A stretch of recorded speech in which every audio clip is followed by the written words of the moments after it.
In the past years, I've noticed that more and more games are being ported and remade for newer consoles. It used to be fairly rare for an older title to get a second life, but now the opposite would be unusual. What shocks me, however, is to see the polar opposite reactions when a game's remaster is announced, with both strong arguments against and huge enthusiasm for it. So what is going on, and why are we as gamers divided when it comes to ports, remasters and remakes? First things first, roll the intro.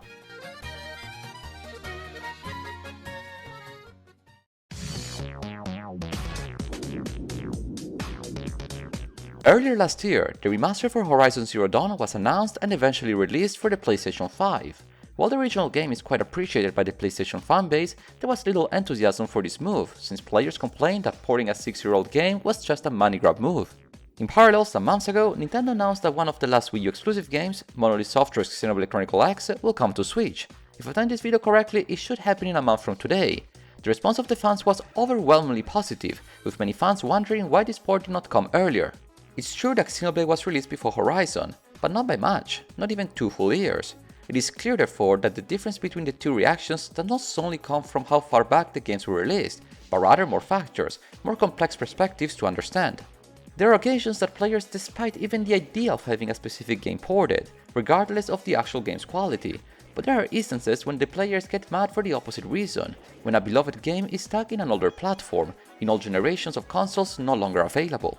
In today's video, I want to talk about ports, remasters and remakes, by firstly explaining well the difference between the three, to then address what are the common motivations for players to praise or criticize them. Personally, I'm not against the idea of reviving older games, to re-release classics giving them a modern look and gameplay, but there are scenarios where I see it a problem, when too many pointless ports dilute experience and the game libraries.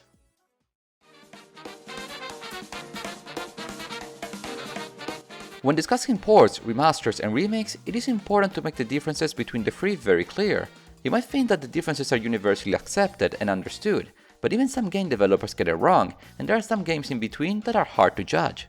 When a game is re-released after years in a new console, the question how much of the game was changed is what determines what the newer version of the game is called. If the changes are minimal, invisible to the average player, then the game is a port. Think of titles like GTA 5 for PC or Persona 5 for the Nintendo Switch, games that have virtually the same graphics and gameplay as the original releases, with very few minor changes, usually controller related. Remasters already have more noticeable differences from the original titles, mainly graphical. Usually the remastered game is running on the same engine and uses the same assets as the original game, with the difference that the textures are rendered in HD. A good example for a remastered game would be The Legend of Zelda Wind Waker HD for the Wii U, a title that plays as the original, has the same models as the original, but the graphics are upscaled to 1080p, and elements like the lighting are vastly improved.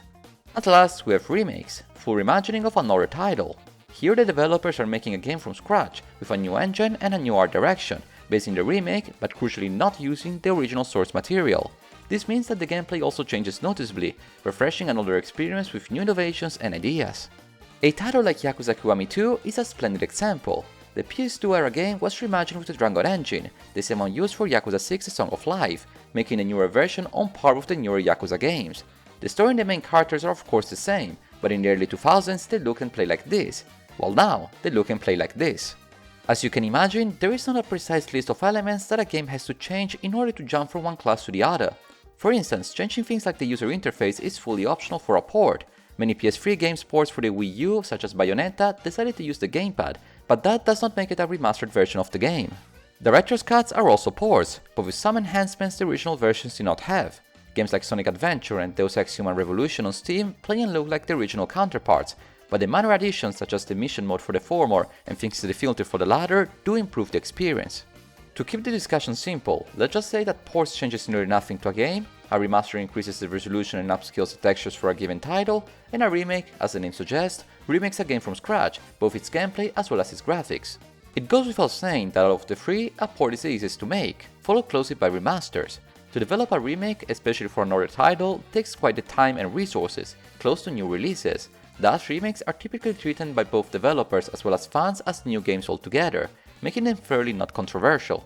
Ports and remasters on the other hand are a double-edged sword. At least in theory, no one should be against the idea of having more options to play older games. There is no reason why someone should actively want a game locked behind an older device many players may not even be able to purchase. There are excellent games that have not seen a re-release and are therefore virtually unplayable by the vast majority of gamers. This is why Nintendo fans were excited to see the announcement of Xenoblade Chronicle X on Switch. Since less than 15 million people even know a Wii U, almost no one is able to play the game legitimately, even if they want it. What's the point of keeping a game locked behind this console? While I did not enjoy X myself, I recognize that there are millions of Switch players that would like to give the game a try, and porting the game over seems like a no-brainer. But then why did Horizon cause the opposite reaction? And Horizon is not the only one. There are other ports and remasters that are constantly criticized when announced. The fact that Skyrim is playable in whatever electrical device that has more than 3 transistors became a meme back in the days. The already cited GTA 5, for instance, also received some backlash when it was announced for the PS5 and Xbox Series X. What's the point of purchasing a €500 new console if the first game they announced is a title that 100 million people already have played? All these questions, both from the positive as well as the negative examples, are fair, but somehow conflicting, because they all imply that there are no good ports and remasters, but rather an arbitrary love or hate depending when a game is announced. But this is not really a satisfying conclusion, so let's dive a little bit deeper. The first clue we have to understand the full picture is the above mentioned availability. A re-release makes sense when a game is physically locked in an older generation of consoles, when obtaining that game is challenging because it and the console that runs it are no longer sold in any given shop. No matter how hard you try, a Wii disc or a 3DS cartridge will never run on a Nintendo Switch, so in practice the only way to play those games on Nintendo's current hardware is by ports. The PlayStation 5 on the other hand can read PlayStation 4 games, even slightly enhancing them, meaning that a direct port is truly pointless. This is partially the reason why you would have a hard time finding people complaining about console games being ported to the PC. The Steam and Xbox version of Yakuza 3, 4 and 5 were not remakes like Kiwami 1 and 2, but the simple fact that these games were finally available elsewhere other than the PlayStation 3 was good news for all Yakuza fans like myself. The second clue hidden in plain sight is the definition of improvements we've given earlier. A remastered or a remake has to justify its existence by delivering a noticeable upgrade to the original product. If I show you on screen the original Advance Wars for the Game Boy Advance and now show you the remake it got on the Switch 22 years later, you can definitely tell the two games apart. There is no strict time requirement a remaster must meet in order to be considered necessary, but there is a breaking point when players will start to complain if it arrives too early. If a remastered game does not look like a considerable improvement, players will rightfully consider it to be a bit of a cash grab, especially if the original version of the game did not age poorly. Was there a real reason why The Last of Us needed 3 different remakes? Also note that while a remaster does not strictly need to improve the gameplay, it is a huge letdown when developers don't address some issues of the original title. Mafia 2 got a definitive edition for its 10th anniversary, and the only thing it improved were some textures, improvements not that easy to spot. Look, I like Mafia 2, but the empty open world is a big issue, and not addressing it in what should be the definitive version of the game is a bit of a disappointment. In general, there must be the assumption that people who did own the original copy of the game might want to purchase a re-release, meaning that there has to be something striking, something of a substance inside a new version. Also, keep in mind that the OG is not going anywhere, if anything it's going for sale, so the markup difference has to be accounted for. In other words, why would I pay full price for a remastered version when the original looks just as good and is constantly 70% off? There are many games out there and everybody's budget is limited. Believe me that players will find ways to save up when possible. And this leaves me with the third and perhaps biggest clue to tackle the question why re-releases are sometimes so controversial, a clue I dropped at the very beginning of the discussion: oversaturation.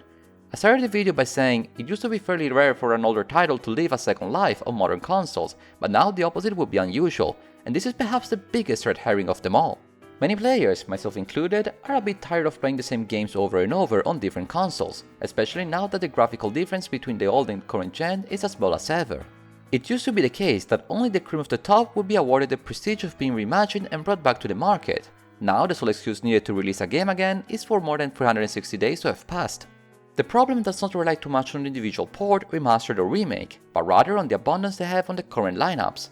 I personally do not have an issue if a particular game is brought back to the market. The problem stands when only older games are remade rather than new IPs. To think that a talented studio, perhaps even a smaller one and not the original, was busy for 2 years remaking a game we already played rather than to create something new does leave a bitter taste, even if the remake is well done. Again, it is not the individual game that does or does not deserve to be remade, but it is the avalanche of re-releases that makes the public disappointed. A good remake can be outstanding, but to be outstanding, you cannot remake thousands of games and hope for the best. In my opinion, there's value in ports, remasters and remakes, but there has also to be more care and attention when addressing these 3 major concerns.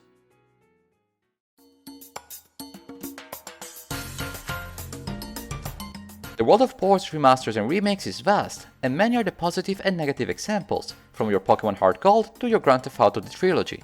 In general, I would say the number of re-releases is slightly too high for my liking and is starting to be a bit of a nuance, even if the individual games that get a second life are fantastic and there are games I still want to see remade. If anything, I would wish to see less remasters and more remakes, since those require more effort and are worth playing even if you play the original titles. But still, if developers would slow down a bit with the re-releases, that would be much appreciated. Though I'm still waiting for Yakuza Kiwami 3. Am I the only one? If you made this far, I wanted to thank you one too many releases times watching today's video. I should be a bit quicker in making videos since this was a heated topic last month, but nevertheless, I felt like addressing the broader topic eventually, so I hope you found this discussion still relevant today. What are your takes on ports, remasters and remakes? Let me know down in the comments below. I wish you all a wonderful day, and until next time, arrivederci!